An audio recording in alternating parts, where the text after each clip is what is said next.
Welcome to the AFR Saints channel, where we provide you daily content on your favorite team, the New Orleans Saints. Do us a favor and hit that subscribe button. Be sure to leave your comments below and smash that like button. Who dat? So we now know the terms of Jarvis Landry's contract with the New Orleans Saints, and it's stunning. I am thrilled, but equally surprised, as I was that Jarvis picked New Orleans. Ian Rappaport tweeted, Saints gave Jarvis Landry a one-year deal with a base value of $3 million. He can earn another $3 million in incentives, mostly based on individual stats. Rappaport tweets, a good value option for New Orleans while Landry gets his one-year deal that allows him to get paid again if he produces. So, when you look into this offseason, one of the biggest storylines of this offseason in the NFL has been the wide receiver contracts. The guys that have gotten $20 million plus per year. If it's Tyreek Hill with the Dolphins, if it's Devontae Adams, you all know the list. You know the numbers. We've talked about it enough. And Jarvis wanted that. Jarvis wanted that type of money. He wanted $20 million plus. He's already gotten his first big contract, and he was looking for a second big contract, and it just didn't come. He didn't have that type of interest, apparently, from the NFL at large to get that type of deal. So Jarvis apparently was willing to sign a prove-it type deal. This is phenomenal for the Saints. You get a guy who's a five-time Pro Bowler, who's 29 years old, who has a lot of good football left, and is on a prove-it deal. Like, there is no better scenario than a guy who is playing for the next contract.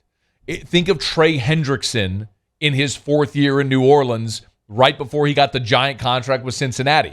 That's what you want. You want a player in a prove-it year, in a contract year, and that's what you have here with Jarvis. You got a dude at 29 he had his rookie deal. He's got his one big contract he's already signed. Now he's on a one-year prove-it deal, and he's hoping to get that next 3 to 5 year deal that's going to pay him market value for what great receivers in the NFL are getting right now. So it's to the Saints' benefit. I'll continue to reiterate. The surprise for me is that if you're a receiver in a prove-it year, you would want to go to a situation where you're going to have the opportunity to splash.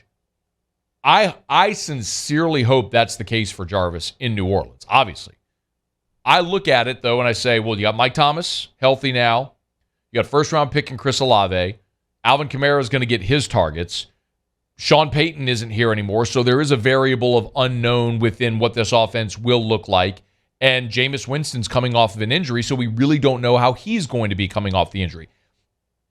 I think, my opinion is, Jameis is healthy. We know he can spin it. He's already had a 5,000-yard season. Pete Carmichael has called plays 3 times in his career for the Saints as the primary play caller.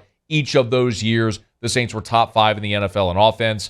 I believe there's going to be so much opportunity in this offense that everybody's going to eat.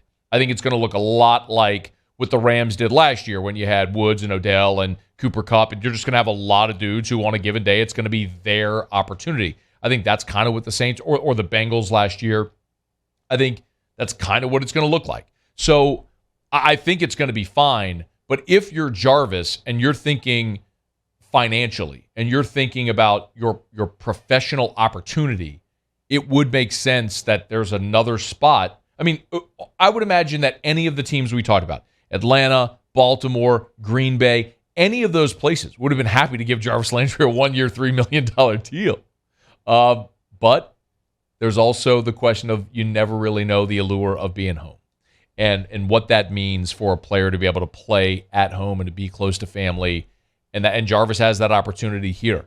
And the comp we've given a couple times is kind of like with Sony Michel making the decision to go play for Miami when he's the third free agent running back to sign with the Dolphins this offseason. And the deal he got, the Saints or anybody would have been thrilled to give Sony Michel a one-year, $2 million deal. But he perhaps just wanted to be closer to home, and maybe that's the same thing that happened here for Jarvis. So when you look at the Saints' offense, the other variable here that you can sort of parenthetically think about this is, what if Michael Thomas isn't 100%? Like we haven't seen Thomas a full go since 2019 when he had the record-setting season. He played half of 2020, the COVID year, with the injury, and missed all of last year. So we haven't seen Michael Thomas be Michael Thomas in 2 years. So what is that really going to look like? I think he's going to be fine, but we don't know until we see it. So that is a fair question to ask. And Jarvis is a hell of an insurance policy.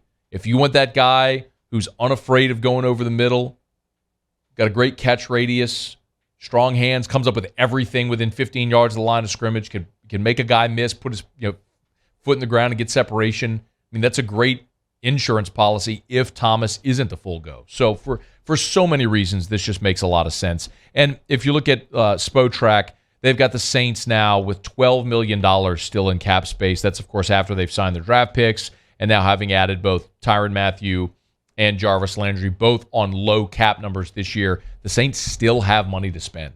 They've still got $12 million in cap space if they want to go add a running back, a defensive tackle. There's a need for starting caliber players still at certain positions on this team, perhaps a tight end. We'll see how that all plays out.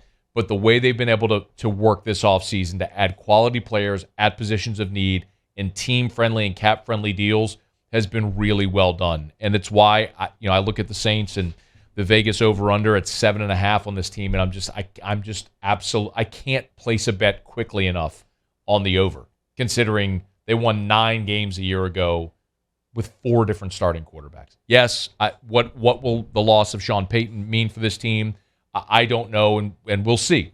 We'll see how it manifests. But, boy, this roster is just so much better today than it was week 18 of the 2021 season.